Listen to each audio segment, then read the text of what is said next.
Hey guys, what's up? It's Charlie here, and today we're going to be looking at how much does your stuff actually cost. You've probably bought a few things today, and I'm sure you spent a decent amount of money on them, but how much does it actually cost for these things to be made? Well, prepare to feel like the world's biggest sucker, as it turns out we're all getting ripped off every day. But before we get into it, one thing that's totally free is subscribing and pressing the notification bell. Coming up first, we have cell phones. It seems everyone has a cell phone, and you may be watching this video on one. The only downside to cell phones is how much they cost. An average smartphone, take a Samsung Galaxy S8, can cost around $500. But insiders say that it only costs around $100 to make. And a cheaper smartphone that may sell for around $100 costs only $20 to make. And the price of smartphones is going down more and more. Many of the components of smartphones are being produced more, which makes the price even less. If you take the latest Apple iPhone X, it only costs $300 to make. However, the price you pay is around $1,000. The reason why it's so cheap is actually not from the salaries of people making the phones. The average salary in an iPhone factory is around $2 an hour. That's because a lot of these are Foxconn factories located in China. Apple actually makes most of their money from iPhones. After all, you don't get to be the world's first trillion-dollar company by paying people a lot of money. Next up is EPIPENS. Now, this one is more specific to the USA, but it still affects everyone.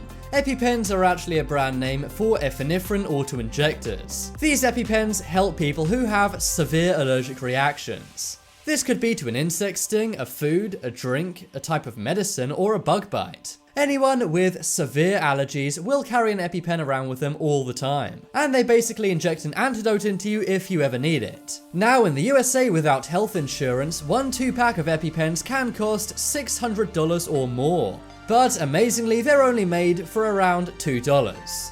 An EpiPen holds around $1 worth of epinephrine, but depending on what store you go to, a 2-pack can cost anywhere from $60 to $600. Many complain about this and point to countries where EpiPens are free, but some say they don't like the idea of free healthcare. Whatever your views are on that, the reason why EpiPens are so cheap to make is because they don't have much competition. Unlike with some medications, EpiPens don't have much competition from generic brands. However, EpiPen have recently said they will offer more financial assistance for those who need to use an EpiPen. But that's only after mass uproar from consumers and politicians. Next up is popcorn.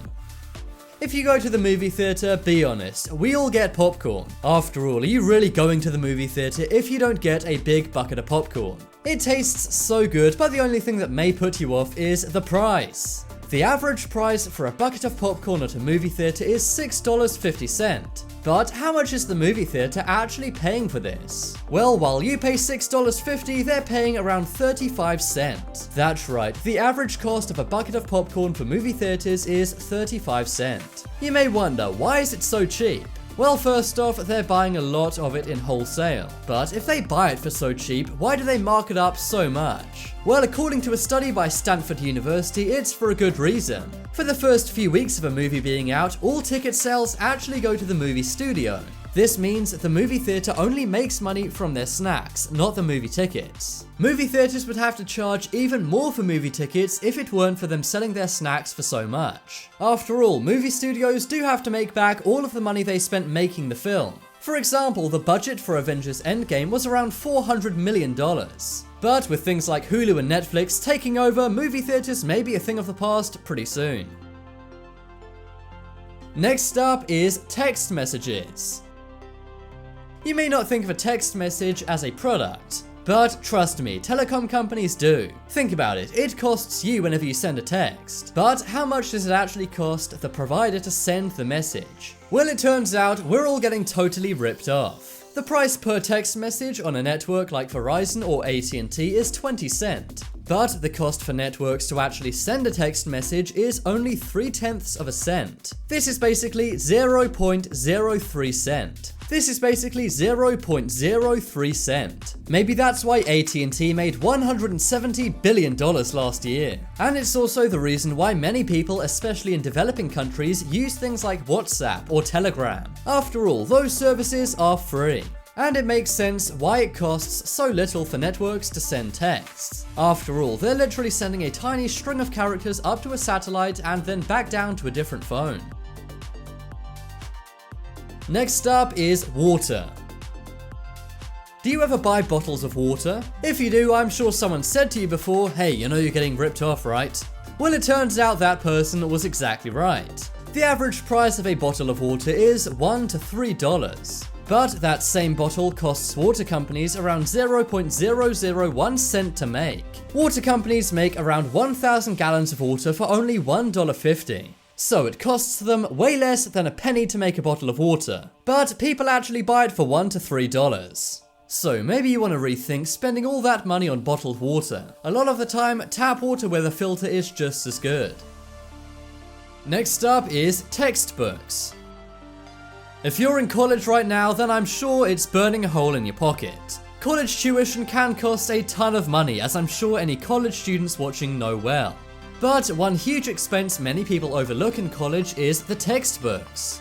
The average algebra textbook can cost around $100, but to print it only costs $10. So why is there such a huge markup for an audience that does not have a lot of money? Well, a lot of it is from author royalties. All of your professors who write books are getting paid a lot of money to do so. There's also marketing and editorial production of the books. The average student in the USA spends $1,200 on textbooks every year. And that's probably why there's a steady drop-off in people going to college nowadays. Hopefully in the future all of these textbooks will be better priced, but sadly right now students have to pay a tenfold markup. Next up is printer cartridges. Have you ever realized that printers are pretty cheap? Well, that's because that is not how companies who make printers actually make their money. Instead, they make them from printer cartridges. You see, once you buy a printer, you're then a lifelong customer of whoever made the printer. That's because most of the time you can only use a certain company's cartridges in that printer. The average cost of a printer cartridge is anywhere from $15 to $50, but the cost to make one black printer cartridge is only $4 to $5. Think about it, all it really is ink in a plastic container. But if you don't buy it, then your machine is totally worthless and you can't print anything. HP said they spend around $1 billion a year on ink research. But however much ink research they're doing, I don't think it justifies such a gigantic price hike. Next up is prescription glasses. Around 50% of the world's population wears glasses. And they aren't cheap. In fact, we pay lots of money for prescription eyeglasses. And we don't mind paying for them, as we assume that they're going to cost a lot of money. After all, they are specially made for our eyes, right? The average price for a pair of prescription eyeglasses is $300. But to make, it's only a measly $30. The reason why people are okay with paying so much is because we assume it costs a lot to make. We think they're being made specially for our eyes. But no, they're actually very cheap to make, and we're the suckers for paying 10 times the price they cost to make. And finally, the product we're going to look at last is beer. Everyone loves to booze it up at a restaurant or bar, and after a few drinks, we really don't care how much we're paying for the alcohol. But how much does a bottle of lager beer really cost? Well, bars and restaurants will buy a bottle of beer for around 85 cents. But the average price we pay is $4 to $6. The reason why bars and restaurants pay so little is because they're buying it wholesale. But even so, we are really getting scammed on this one, guys. So next time you go to a bar or restaurant, maybe secretly bring your own. But now it's time to make your opinion heard. Vote in the poll in the top right corner and you can tell me, what do you think the biggest ripoff on this list actually is? I think it's text messages, as I had no idea they were that cheap for them to send. If you want some more amazing videos, then check out my second channel. There'll be a link to that on screen in a moment. But as always, thanks for watching. Check out some more videos on screen right now. Leave a like if you enjoyed, and if you haven't already, what are you waiting for? Subscribe to Top 10s.